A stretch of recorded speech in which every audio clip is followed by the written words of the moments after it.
शिक्षा पे ही किया, विश्वविद्यालयों पे किया, शिक्षा का बाजारीकरण किया। तो पहला हमला विश्वविद्यालय में हो चुका है, तो छात्र और नौजवान जागरूक हो गए, और वही छात्र और तो संबोधित कर देने से ही नौजवान उनकी तरफ नहीं जाएगा। नौजवानों के लिए उन्होंने किया क्या? 2 करोड़ रोजगार की बात करके वो सत्ता में आए।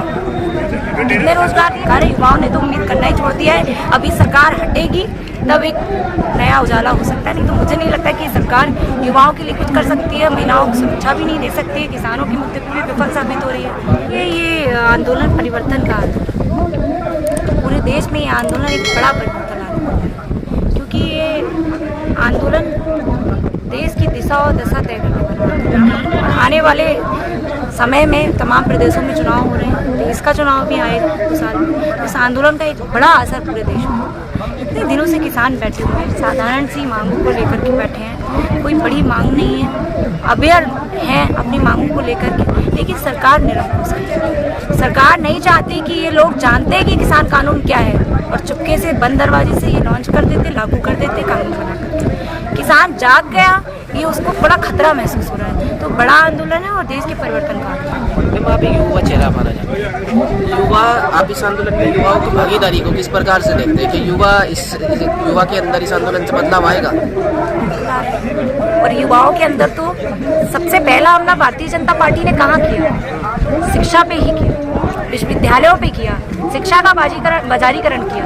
तो पहला हमला विश्वविद्यालय में हो चुका है, तो छात्र और नौजवान जागरूक हो गए, और वही छात्र और नौजवानों ने समय समय पे जवाब भी दिया है। जिस प्रधानमंत्री जी ने ताली और थाली बजवाई थी, उसके बराबर की टक्कर का थाली और थाली बजाई तमाम जगह। पूरे उत्तर प्रदेश के जितने भी जिले हैं जहाँ पे कंपटीशन करने वाले छात्र रहते हैं, तैयारी करने वाले छात्र जहाँ रह रहे हैं, सभी जगह पे रोजगार के लिए ताली और थाली बजाएगी। ऐसा कभी हुआ? तो ये रोष है, छात्रों के बीच भी रोष है, और जरूरत पड़ेगी तो छात्र और नौजवान भी यहाँ। प्रधानमंत्री नरेंद्र मोदी है भारत के, उन्हें युवाओं से बड़ा ही कनेक्शन माना जाता है उनका। युवाओं को समय समय पर वो संबोधित करते रहते हैं, कभी परीक्षा के नाम पर, कभी मन की बात को लेकर के, कभी कई और तरीकों को लेकर के। उन्होंने कानून आने के बाद भी उन्होंने अपना संबोधन दिया, उसमें कानून को समझाया। क्या युवाओं से तरक्की नहीं हो पाया, युवा नहीं समझ पाए उनके समझाने से कानून? देखिए, वो मन की बात तो करते हैं पर जन की बात नहीं करते। मन तो मन होता है, पर बात तो आप नेता हैं तो आपका कर्तव्य है कि आप जन की बात करें, अपने मन की नहीं। आपके मन में क्या चल रहा है, आप क्या चाहते हैं, उसकी बात होनी चाहिए। तो संबोधित कर देने से ही नौजवान उनकी तरफ नहीं जाएगा। नौजवानों के लिए उन्होंने किया क्या? 2 करोड़ रोजगार की बात करके वो सत्ता में आए। कितने रोजगार दिए? 20 लाख रोजगार की सरकार नहीं दे पाई है। उत्तर प्रदेश में भी कहा कि 14 लाख रोजगार देकर के भाजपा कही थी कि 14 लाख रोजगार प्रति वर्ष देंगे, कहीं पर भी 1 लाख रोजगार नहीं दे पाई सरकार, विफल साबित हुई है सरकार। युवाओं की नाराजगी है इस सरकार के प्रति। आप जाइए तो देख लीजिए जाकर के, जहाँ बच्चे तैयारी कर रहे हैं नौकरी की, वहाँ नौकरी है ही नहीं, तो बच्चे नाराज हैं। सरकार तो यही कह रही है कि ये लोग बाधा बन रहे हैं विकास में। किसके लिए कह रहे हैं? आंदोलन के लिए कह रहे हैं कि बाधा बन रहे हैं ये लोग विकास में। विकास में बाधा बन रही है। मुझे तो लगता है सरकार खुद ही विकास पे बाधा। विकास हो कहाँ रहा है? विकास किया कहाँ है? विकास बड़ा कब होगा? विकास को ढूंढ रही है, पूरा देश विकास को ढूंढ रहा है। भाई विकास पैदा भी हुआ था, मुझे नहीं लगता कि विकास पैदा भी हुआ है तो बढ़ेगा। नरेंद्र मोदी कह रहे हैं कि इन लोगों को कानून ढंग से समझ में नहीं आया, इन्हें बरगला दिया है। लेकिन जब युवा लोग, आपके जैसे युवा लोग इस आंदोलन से जुड़ते हैं, यहाँ पर आते हैं, यहाँ पर देखते हैं, इसका समर्थन करते हैं, तो क्या ये कहना उनका कहीं ना कहीं गलत नहीं है कि ये समझ में नहीं आया? क्योंकि आज का युवा कोई भी अनपढ़ तो है। मुझे लगता है कि वो नहीं समझ पाए हैं, या उनको लोग समझा नहीं पाए हैं। डबल इंजन की सरकार समझ नहीं पाई है, किसान समझ गए। खेतों में काम करने वाला, फावड़ा चलाने वाला समझ गया है, और देश चलाने वाला नहीं समझ पाया है। इससे समझना चाहिए ना मैडम, सरकार बोल रही है कि ये बिल बहुत अच्छा है, कुछ फायदे भी बता रही है, तो एक बार किसान को समझना चाहिए उनको कि सरकार आखिर बता रही है। समझ कर ही बैठे हैं, महीनों किसान अपने अपने जिलों में समझे हैं, तब दिल्ली आए। ऐसे तो नहीं आ गए थे दिल्ली ना कि पहले दिन किसान कानून बने हैं, कानून बन गए, अध्यादेश पास हुआ, कानून बन गए और किसान सीधे दिल्ली आए। ऐसा नहीं हुआ। अपने अपने जिले स्तर पे, अपने अपने गांव स्तर पे किसानों ने इसको समझा है, तब यहाँ आए। अब सरकार नहीं समझ रही है, सरकार हठधर्मिता अपना रही है, सरकार अपना असंवेदनशील व्यवहार दिखा रही है। तो कहीं ना कहीं ये निरंकुश सरकार, उससे उम्मीद करना बेकार है। युवाओं ने तो उम्मीद करना ही छोड़ दिया है। अभी सरकार हटेगी तब एक नया उजाला हो सकता है, नहीं तो मुझे नहीं लगता कि सरकार युवाओं के लिए कुछ कर सकती है। महिलाओं को सुरक्षा भी नहीं दे सकती है। किसानों के मुद्दे पर भी विफल साबित हो रही है। मजदूरों को किस तरह से लॉकडाउन में परेशान किया सरकार ने, आप भी देख रहे हैं। किसके हित में इसने काम किया? किसी के हित में काम किया? मैडम, ये कानून में कुछ भी अच्छा नहीं है। पूरा का पूरा मतलब कानून जो बना है इसमें कुछ तो संशोधन तो हो सकता है ना। बिल्कुल हो सकता है। तो बोल तो रही है सरकार। कह रहे हैं कि सुना आपने कि किसान कह रहे हैं नहीं कानून वो होने चाहिए। किसानों ने तो ये कहा कि हमारी मांगों को माना जाए। नहीं, वो तो बोल रहे हैं कि मतलब जो भी संशोधन कि बिल वापस हो, संशोधन ना हो। किसानों की तो मांग है, उसमें कुछ ऐसा है ही नहीं है। अभी आपने बोला संशोधन हो सकता है, अब आप बोल रहे हैं कि बिल में ऐसा कुछ नहीं है। बिल तो वापस होना ही चाहिए। बिल वापसी की ये कारण है क्योंकि पहले जब इन्होंने बिल दिया तो उस बिल में कई सारी चीजें थी जो छुपाई गई। जब प्रेशर एक पड़ा कि आपको एमएसपी पे क्लियर कट करना है कि आपका क्या स्टैंड है कुछ है, तो अब इन्होंने धीरे धीरे से उसमें कहना शुरू किया कि है। पहले ये एमएसपी को लेकर के कई बार करते थे। किसी भाषण में इन्होंने बोला, ये दबाव ही था कि उन्होंने एमएसपी पे जवाब दिया। जवाब भी क्या दिया?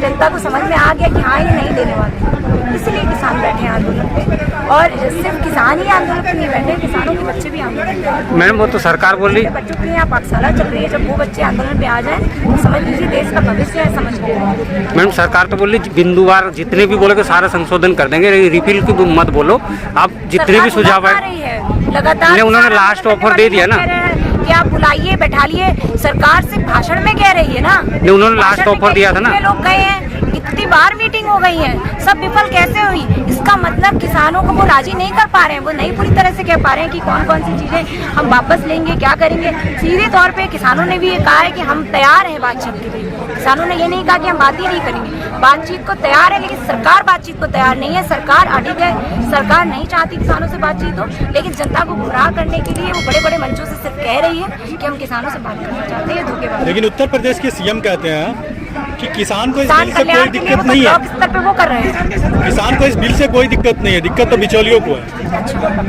तो बिचौली योगी जी खुद होंगे ना। तो वो तो आपको बिचौलिया बता रहे हैं, किसानों को बिचौलिया बता रहे हैं। किसान जो यहाँ पे उनके कहने का मतलब है जो प्रोटेस्ट कर रहे हैं वो बिचौलिया है। किसान तो अपने घर खेत में है। परजीवी बोल रहे हैं।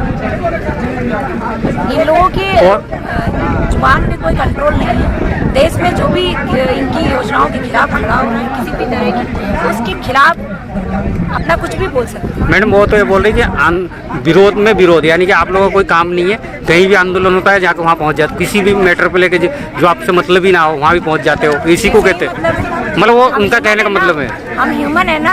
हम पढ़ते भी हैं तो पढ़ाई के आंदोलन में भी जाएंगे, हम खाते भी हैं तो किसानों के आंदोलन में भी जाएंगे, हम रहते भी हैं तो सीए एनआरसी के आंदोलन में भी जाएंगे, हम हर तरह के आंदोलन में जाएंगे। हमारे माँ बाप मजदूरी करते हैं तो मजदूरों के आंदोलन में भी जाएंगे। क्यों नहीं जाएंगे? क्यों हम अपने आप को एक व्यक्ति विशेष मान लें कि हम स्टूडेंट हैं तो सिर्फ स्टूडेंट के आंदोलन में रहेंगे?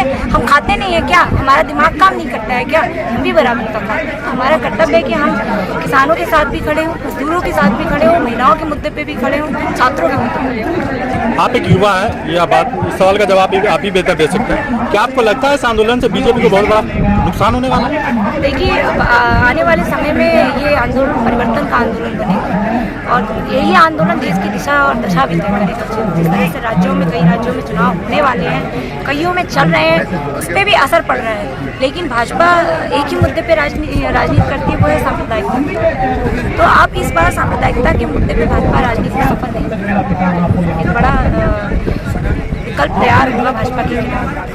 तो अगर हम सीधा से ये कहें कि इससे बहुत बड़ा नुकसान है बीजेपी, नुकसान हो रहा है तभी तो बीजेपी वाले करा रहे हैं दर्द से।